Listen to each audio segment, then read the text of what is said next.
Welcome everyone. We're very pleased to have here today our colleague, Dr Toni Saad. He's a specialty registrar in neurology at Gloucestershire Royal Hospital. And Toni gained a master's degree in bioethics and medical law from St Mary's University while studying medicine at Cardiff University.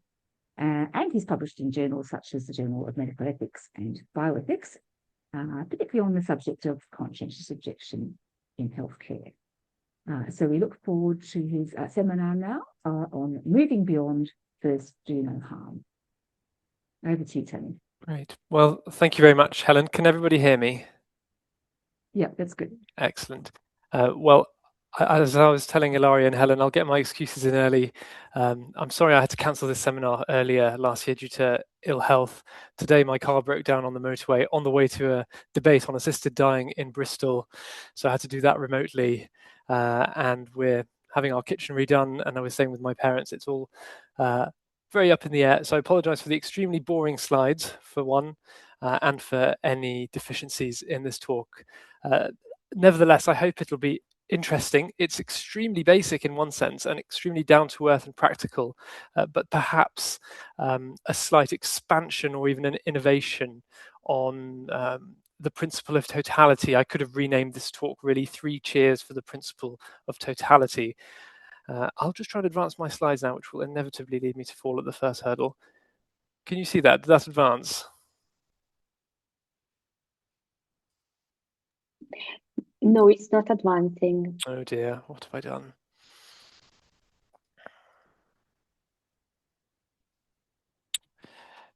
It says I'll stop sharing and reshare. Apologies. Yeah.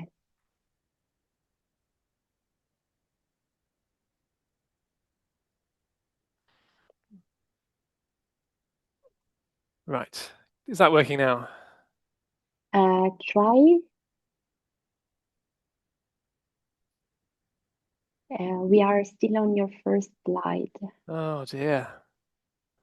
Okay.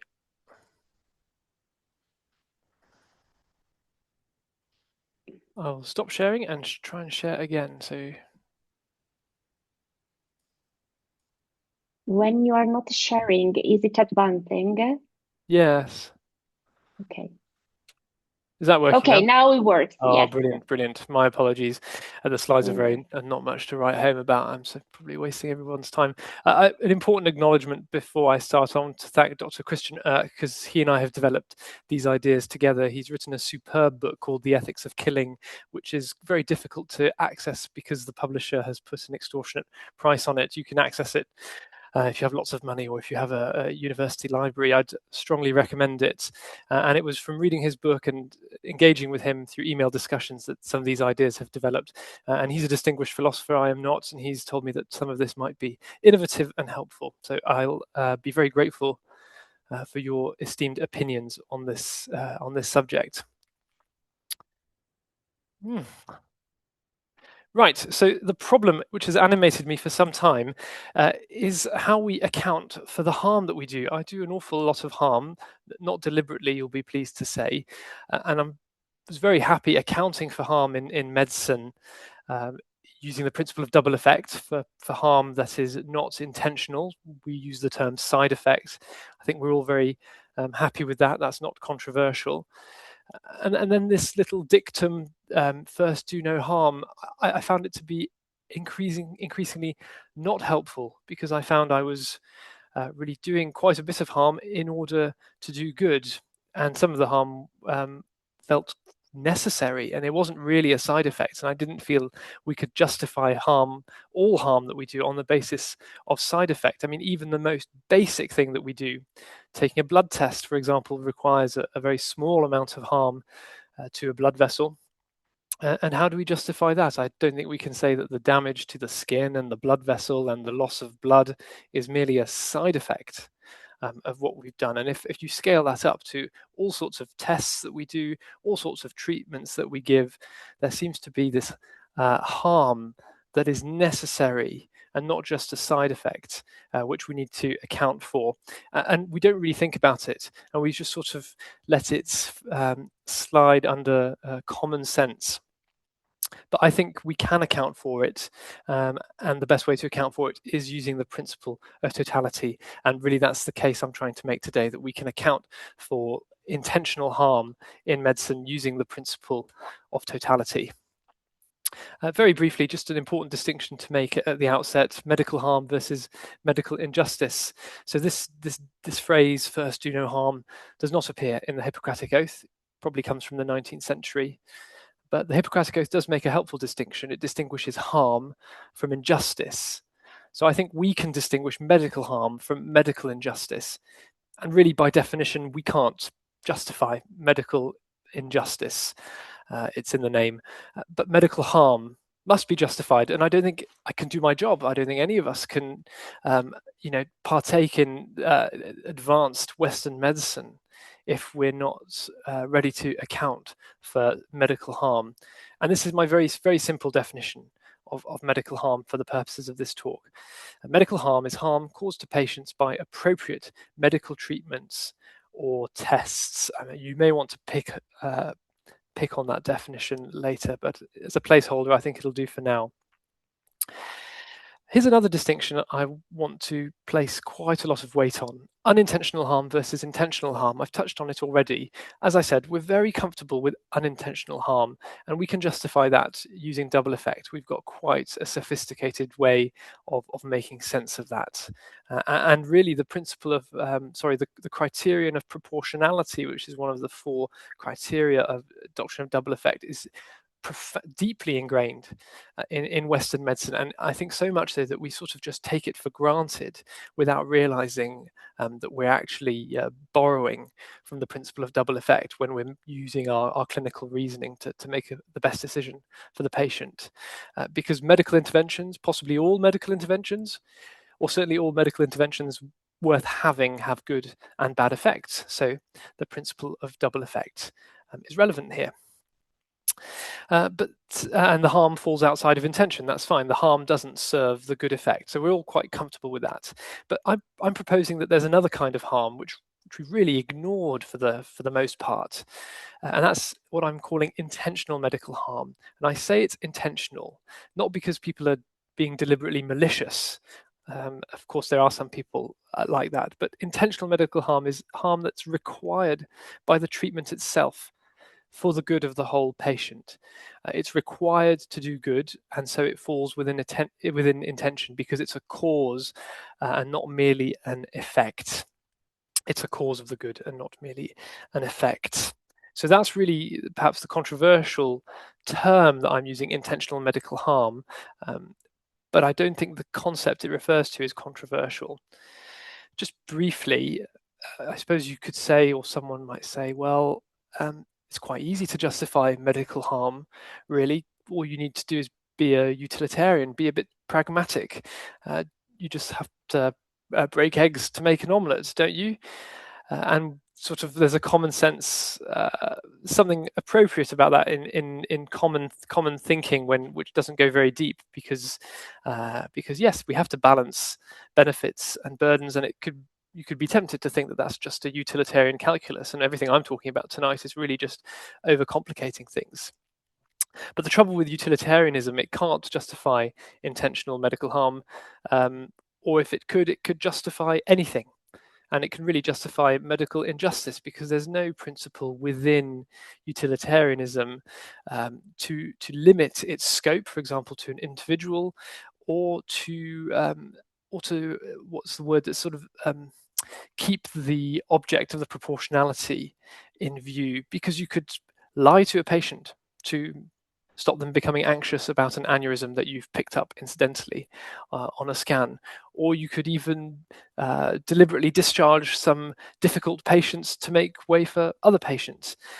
There's so many things you could justify in the name of utilitarianism, and probably no one on this call is an ardent utilitarian, so I probably don't need to say any more about that.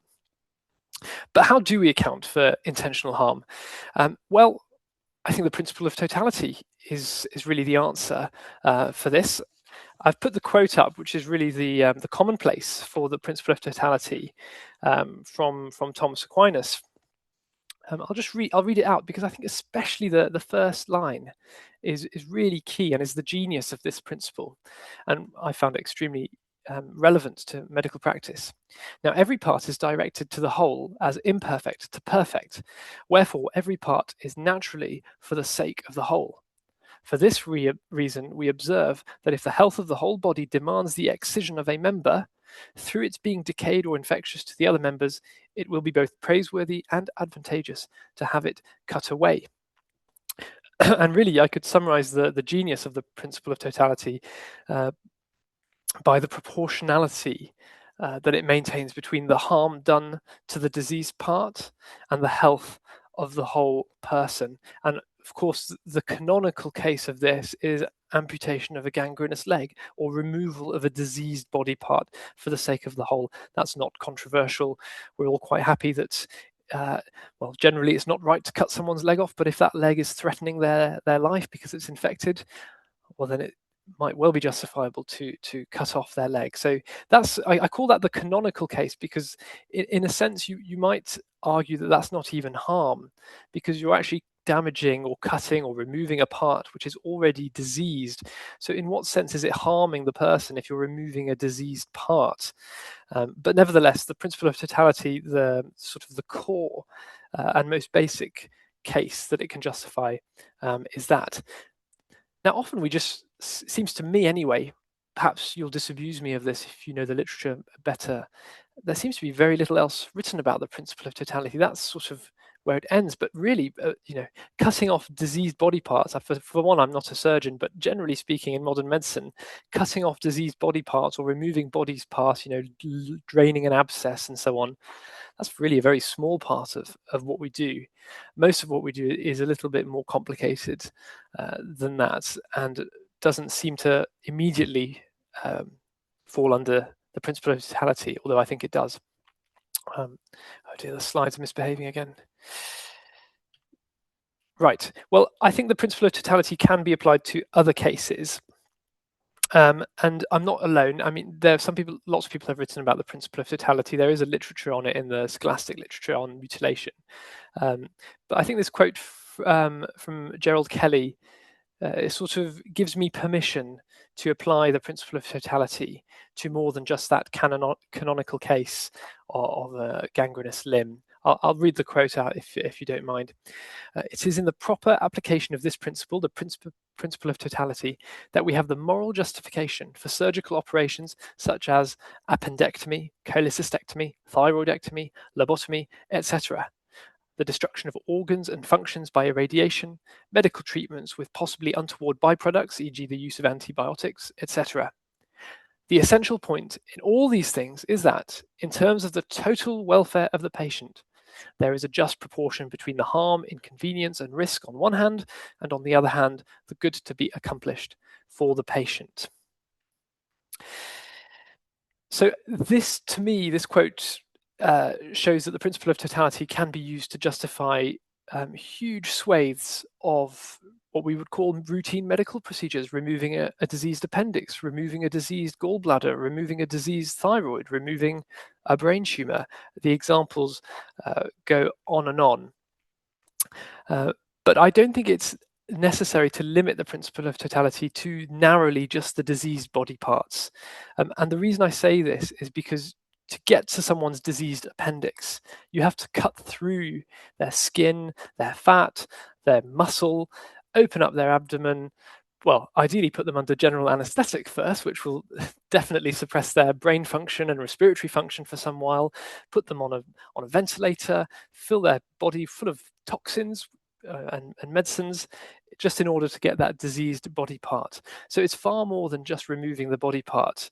And I think it would be totally absurd if the principle of totality allowed us to remove the diseased body part while forbidding the means required to do so. So it seems logical that if the principle of totality allows us to remove a diseased body part, it must allow us to do what is necessary to remove that body part, which includes cutting through healthy tissues, damaging healthy structures, or even suppressing the functions of other body structures for a while.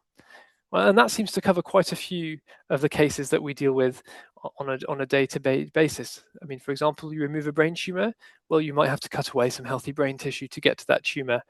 Now, if that's going to save that person's life or significantly improve their quality of life, then if there's proportion between the burdens and the benefits, then there we are, the principle of totality applies. Now, if the balance of burdens and benefits is wrong, then you're not doing what's good for the patient as a whole, and the principle of totality forbids you or dissuades you from taking that particular course of action. And I think there's one other aspect to the principle of totality. So I've talked about the canonical case, removing a diseased limb. Then I've talked about the necessary harm, so the harm that's needed to remove a healthy body part. But I also think there's this third kind of harm that the principle of totality permits. I would actually be grateful for your thoughts on what I should call it. I've put, exploratory harm. And I think this is how we justify the harm to another part of the body. So, we're harming, so let's say to remove a brain tumor, you're going to remove a bit of brain. It's sort of within the same anatomical region. But if you're testing someone for, I don't know, any disease, you might test, there might be evidence of it in the blood. So you take a blood sample, so you're harming a part of the body which is not diseased on the face of it in order for the benefit of the whole. So it's sort of exploratory. A common case in my practice in multiple sclerosis is you would do a diagnostic lumbar puncture, which would mean having a local anesthetic, a needle into the back, removing spinal fluid and testing the spinal fluid. Now, there was nothing wrong with that patient's back and with their meninges and their spinal fluid. The disease is in the central nervous system. But in a sense, you've done a small amount of damage to that to justify securing a diagnosis to allow for treatment. I think there are lots of other examples for that, but even common examples would be justified, like a blood test. Right, so this comes to the essence of the principle of totality. Now, every part is directed to the whole as imperfect to the perfect, wherefore every part is naturally for the sake of the whole. And I think this is the key. This is the key to remembering what the principle of totality applies to, because the body parts serve the whole body, just like members of society or members of a group serve the whole. Well, our body parts, in the most exquisite sense, serve the whole, and the parts don't make sense without the whole. It doesn't make any sense for a hand to exist on its own, or for an eye to say it has no need for the hands, to paraphrase a well-known saying. And I would say this is how I've come to understand the relevance of this in medicine, is that a body part, whether it's diseased or healthy, stands in that same subordinated relation to the person. So whether my foot is diseased or healthy, it stands in the same relation to me as a person. It is a part which is subordinated to me as a person. It is a part subordinated to the body as a whole. And the other key thing about the principle of totality is proportionality. That's the watchword. Proportionality between the harm done to the part and the good of a person. So if you're going to hack someone's leg off, it has to be for a good reason, and that good reason has to be the good of the person, not just a good in some abstract sense, but a concrete way. So I think this conclusion is correct, but I'd be grateful to hear your thoughts that the principle of totality permits harming a healthy part for the sake of the whole, because the part serves the whole. That seems to me to flow logically. We can harm healthy parts if that serves the whole. Now, just a quick objection, and I'm grateful for a paper by David Albert Jones, which I read many years ago, which helped me to understand this. Could my argument be used to justify, let's say, mutilations to relieve mental distress? You might say people who have some sort of dysphoria about their body parts or about their gender identity or something of that nature. It doesn't have to be that, but someone who's got some sort of distressing mental state in relation to a body part. Well, surely the principle of totality would mean that you're allowed to harm a healthy part in order to aid the mental state. I mean, I've just said that you may harm a healthy part if doing so stands in proportion to the benefit gained by the whole. Well, I think this goes back to the key principle in the principle of totality, which is that every part is directed to the whole, and each part is for the sake of the whole and subordinated to the whole. Now, very simply, the body is made of parts which subserve the whole body. I don't think the principle of totality really has anything to say about mental states. Now, if the mind were divisible and had parts in any practical sense, then perhaps you could remove an unhealthy part of the mind to serve the whole mind. But of course, that's science fiction. And I don't think this is just ad hoc dualism at play. Oh, well, it's fine if the principle of totality serves the body, but not if it serves the mind. No, I think it's based on the metaphysics of the principle of totality, which is about structures where the part serves the whole. And I'm not comfortable saying that the mind is a part of the body. Perhaps there's more to be said about that. Right, I'm coming to the end now.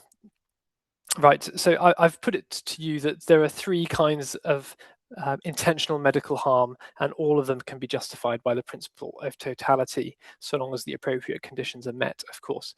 So the first one is that what I've called the canonical case, the removal or destruction of a diseased body part for the sake of the whole.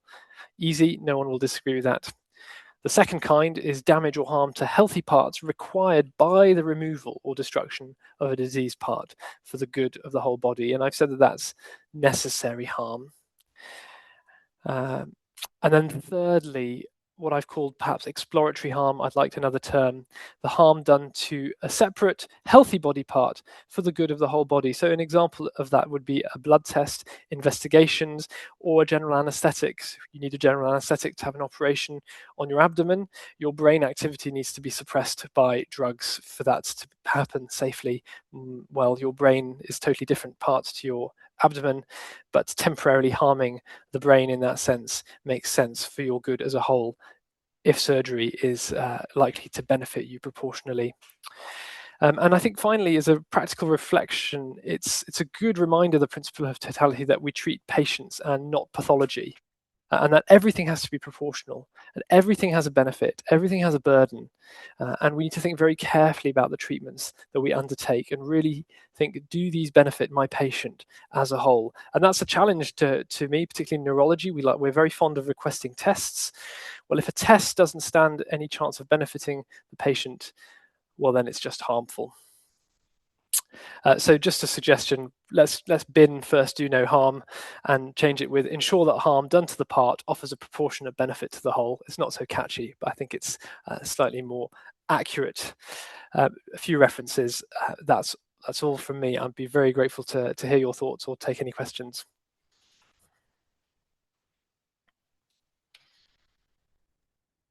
Well, thank you very much, Toni, for interesting presentation.